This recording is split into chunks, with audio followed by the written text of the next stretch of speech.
Sir खरं तर आज आपण सोलापूर दौऱ्याच्या 2 दिवसाच्या दौऱ्यावर त्यात मात्र नुकसानग्रस्त भागाला पाहणी करत आहात. काय एकंदरीत आपलं पाहणी आहे आणि काय सांगता? मला ज्यावेळेला ही माहिती कळाली की परवाला अतिवृष्टी किंवा अवकाळी म्हणून आणि वारं ज्या पद्धतीने वाहिलं त्यामध्ये इथल्या बागेचं मोठं नुकसान झालं आणि फळपिकाचंही मोठं नुकसान झालं. तेव्हा मी म्हटलं जरा आपण इथे शेतकऱ्यांना भेटलं पाहिजे. झालेल्या नुकसानाच्या बद्दल शासकीय यंत्रणा जागृत करून पंचनामे करणं, शासनाच्या निर्णयाप्रमाणे आमच्या बागायतदाराला शेतकऱ्याला त्या ठिकाणी मदत मिळणं आणि त्याचं झालेलं नुकसान हे खूप मोठ्या प्रमाणात आहे. त्यामुळे सरकार दरबारी या सगळ्यातली माहितीसुद्धा देणं आणि शासन निर्णयामध्ये अजून काय मदत करता येऊ शकेल या सगळ्यासाठी मी स्वतः या बागेत आलो. आमचे 60 शेतकरी त्यांना भेटलोय आणि त्याचा बेदाणा जिथे सुकवला जातो त्या ठिकाणी सुद्धा मी भेट दिली आहे आणि कृषी मंत्र्यांना आणि मुख्यमंत्र्यांना याबद्दल मी अवगत करेन. खरं तर अवकाळी राज्यात वेगवेगळ्या ठिकाणी आहे. सोलापूर जिल्ह्यात देखील मोठा फटका बसतोय. या अनुषंगाने मदतीसाठी काय साधारणपणे प्रयत्न असणार आहेत आणि काय? मला आता प्रशासनातल्या अधिकाऱ्यांनी सांगितलं 400च्या वर शेतकऱ्यांचं नुकसान त्या ठिकाणी झालेलं आहे आणि हा अवकाळी आणि वादळी वाराच होता असं म्हणता येईल. कारण 30-40 मिनिटांमध्ये पूर्ण शेत झोपलंय, बाग झोपली आहे आणि त्या ठिकाणी असलेला पूर्ण माल जे आहे फळपीक आहे ते पूर्णपणे उद्ध्वस्त झालेलं आहे.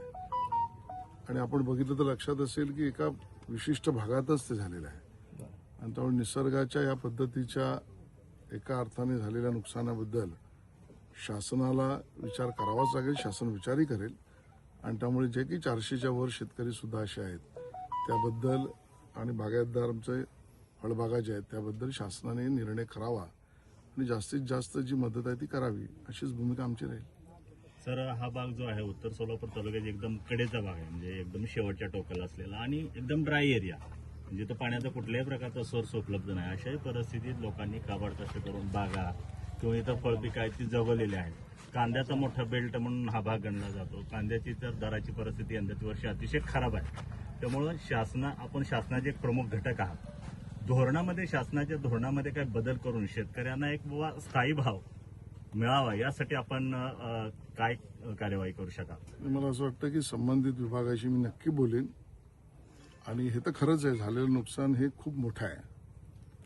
आताची परिस्थिती ज्या पद्धतीने प्रतिकूल परिस्थिती जगात सुद्धा आपण पाहतो आहोत त्या सगळ्यामध्ये आपल्या शेतकऱ्याच्या अशा निसर्गाच्या एका अर्थाने मी असं म्हणेन निसर्गाचा जो लहरीपणा आहे किंवा त्याच्यातनं आलेलं जे नुकसान आहे यात अजूनही शेतकरी आमचा प्रचंड मेहनत करून जे काम करतोय.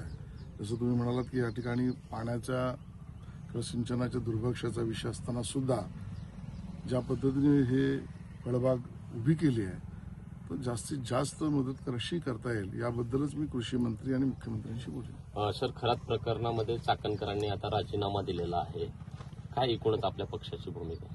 पोलीस आपलं काम करत आहेत, योग्य काम करत आहेत. पोलिसांना आपलं काम करू द्या. साहेब, दुसरीकडे साताऱ्यात काल राजकीय नाट्य पाहायला मिळालं की शंभूराज देसाई यांच्या हाताला मारहाण झाल्याचा आरोप त्यांनी केलेला आणि भाजपने पोलिसांना हाताशी धरून ही मारहाण केल्याचा आरोप त्यांनी केलेला गंभीर आरोप आहे. मी कोर्टात जाईन असं सुद्धा शंभूराज देसाईंनी म्हटलेलं. मला याची पूर्ण माहिती नाही, माहिती घेऊन मी बोलेन. एखाद्या मंत्र्यावरती पोलिसांकडून मारहाण होते असा त्यांचा आरोप आहे. पालकमंत्री असताना देखील त्यांना त्या शहरात मारहाण झालेली आहे. नाही, मला याची खरंच पूर्ण माहिती नाही आहे आणि जे काय त्याच्यावरचा निर्णय मुख्यमंत्री महोदय मंत्र्यांशी बोलून करतील. नाशिकमध्ये आणखी एक भोंदूबाबा जो आहे तो त्याचे एक प्रकरण समोर आलेलं आहे. त्याच्यावर खरं तर बलात्काराचा गुन्हा दाखल आहे, मात्र कारवाई अद्याप झालेली नाहीये. तर अशा संदर्भात काही कारवाई शासनाकडून होईल का? मला वाटतं पोलिसांना त्या पद्धतीची माहिती मिळाली असेल, नसेल तर पोलीस घेतील आणि असे कुठलेही गुन्हेगारी स्वरूपाची प्रकरणं कुठल्याही बाबाची असो पोलीस आपलं कारवाई करतील. पोलिसांना तसे निर्देश दिसत आहेत आणि पोलीस कारवाई करतायत. रुपाली चाकणकरांचा जो राजीनामा आहे त्या राजीनाम्याबाबतीत आपण समाधानकारक आहात का? मला वाटतं पोलिसांना आपलं काम करू द्या आणि रुपाली त्यांना जी भूमिका मांडायची ती रुपाली त्यांनी मांडली आहे. मात्र महिला आयोगाच्या अध्यक्षावर अशा पद्धतीचे आरोप होतात आणि त्यांच्या व्हिडिओ क्लिप्स, पाद्यपूजन करतानाच्या ह्या सगळ्या गोष्टी पुढे येत असताना तरी सुद्धा तुम्ही म्हणता मी आता पोलीस काम शेतकऱ्यांना भेटायला आलोय. आपण त्यांची व्यथा आहे ती आपण ऐकू. बाकी पोलीस त्या प्रकरणात काम करतायत, योग्य करतायत, अजून योग्य पद्धतीने करतील. मी या ठिकाणी पाहणी करायला आलो जी फळबागांची आहे, पिकाची आहे, शेतकऱ्याची आहे, बागायतदाराची आहे. त्यामुळे त्याच्याबरोबर मी आज चर्चा करतो.